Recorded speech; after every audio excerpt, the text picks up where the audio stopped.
આજે મંદિરે ગઈ ને તો મંદિરે એક બેન ભેગા થયા ને અમારા હરિભગત, તો એને મને કીધું કે કોઈ એવો વિડીયો મૂકો ને, તમે કોમેડી વિડીયો તો બહુ હસાવાના મૂકો છો, એકાદો વિડીયો એવો ઇમોશનલ મૂકો જેથી કરીને અમુક લોકો જે અવળે રસ્તે ચડી ગયા છે, જે નાની સંઘ છે એ કદાચ સુધરે એમ. મેં કીધું સુધરવું હોય છે તો સુધરશે, આપણા હાથમાં તો વાત નથી, ના સુધરવું હોય આખી જિંદગી ના સુધરે એમ. પણ હવે એને કીધું હતું ને એટલે મને એમ થયું કે હાલને હવે ક્યાં ના પાડવી એમ. એટલે આજે છે ને મારે એક વાત કેવી છે કે સ્ત્રીની સૌથી વધારે આતેડી ક્યારે પકડે ખબર છે?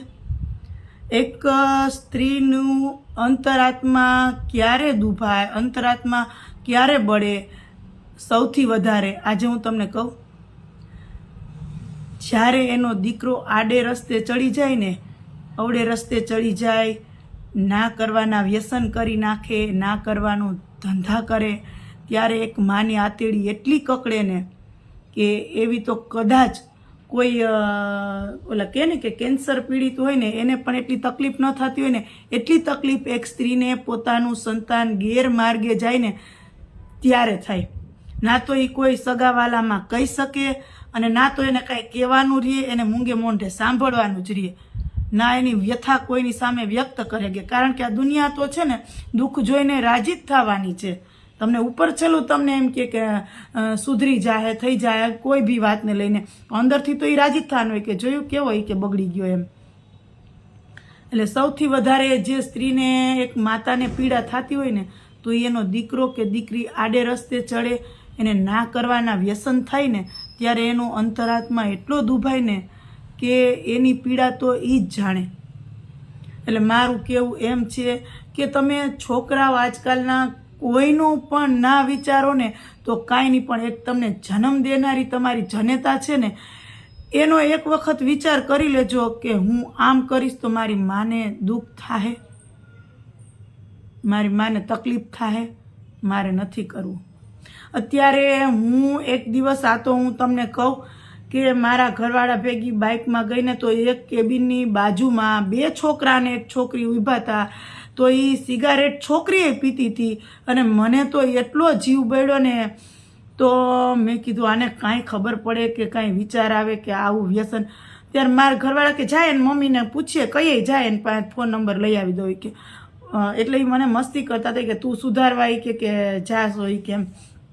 કીધું એમ વાત નથી, પણ છોકરીઓને સિગારેટના વ્યસન, અને એ આજ આ મેં જુનાગઢમાં જોયેલો છું મારે નરી આંખે હો. ત્યારે મને એમ થયું કે અરે વસંત જુનાગઢમાં આપણે છોકરીઓ સિગારેટને પીવા માંડ્યું, કે જુનાગઢમાં પીવા માંડ્યું, તને શું કે એમ નવાઈ લાગે કે એ તો તે પહેલી વખત જોયું. એટલે મારી એક ખાસ રિક્વેસ્ટ છે અત્યારની નાની જનરેશનને, આ વિડીયો છે ને તમારા સંતાનોને સંભળાવજો. બહુ વિડીયા જોવો છો, મારા તમારા જેવડા વડીલો બધા વિડીયા જોવે છે, ફેસબુક ખોલીને, યુટ્યુબ ખોલીને, ઇન્સ્ટા ખોલીને, પણ જે સંભળાવવાના છે ને એ વિડીયા સંભળાવવા જેવા છે કે એક વખત તમારી માનો વિચાર કરશો ને કે જેને મને જન્મ આપ્યો છે અને જેને કેટલી તકલીફ વેઠી છે ને જેને મારી ઈચ્છા પ્રમાણે જમવાનું રોજ બનાવ્યું છે ને, એ માને કોઈ દી તકલીફ ના પડવી જોઈએ. એવા વ્યસન તો 100 કુરબાન. એક વખત એમ કહી દે ને કે આમ નથી કરવાનું બેટા, આ સારું નથી, આ દોસ્તારું સારા નથી, આ દોસ્તારોની સંગ સારી નથી, તો આપણે ત્યાંથી પાછું વળી જવું જોઈએ. અને માવતર હોય ને એ આપણા હિતમાં જ હોય, આપણા હિતનું જ ઈચ્છતા હોય, આપણું હિત જ ઈચ્છે છે, પણ છતાં આપણને સમજાતું નથી, કારણ કે આપણે મિત્રોમાં એટલા ગાંડા તૂર થઈ જાય અને હાઈફાઈ, એમાં એકાદા બે હાઈફાઈ મિત્રો મળી ગયા હોય એટલે એ વાહિલા બધાને, બધાનું નથી કહેતી, બધા હાઈફાઈ ખરાબ ન હોય, પણ અમુક એવા પૈસાવાળા છોકરા ખરાબ હોય ને કે પાછળનું એનું ગ્રુપ એકાદું બે મિડલ ક્લાસના છોકરા ને એને બગાડે. એટલે